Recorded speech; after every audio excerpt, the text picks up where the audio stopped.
போடி நாயக்கனூர் சுற்றுப்புற பகுதிகளில் இரவு முழுவதும் பெய்த தொடர்மழை காரணமாக அன்னை பிள்ளையார் நீர்வீழ்ச்சியில் வெள்ளப்பெருக்கு.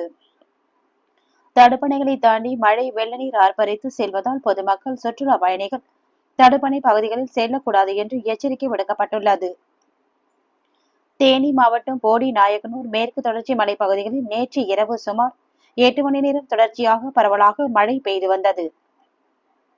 கொட்டக்குடி, கொரங்கணி, போடிமெட்டு, பிரசாங்கரை போன்ற பகுதிகளில் பெய்த தொடர்மழை காரணமாக கொட்டக்குடி ஆற்றில் வெள்ளப்பெருக்கு ஏற்பட்டது. இதனால் போடியின் முக்கிய நீர்வரத்து பகுதியான அணை பிள்ளையார் நீர்வீழ்ச்சியில் வெள்ளப்பெருக்கு ஏற்பட்டுள்ளது. தடுப்பணைகளை தாண்டி காற்றாற்று வெள்ளம் ஆர்ப்பரித்து செல்வதால் பொதுமக்கள், சுற்றுலா பயணிகள், பள்ளி மாணவ மாணவியர்கள் ஆற்றில் இறங்குவதற்கும் தடுப்பணைகளை தாண்டி செல்வதற்கும் கூடாது என எச்சரிக்கை விடுக்கப்பட்டுள்ளது.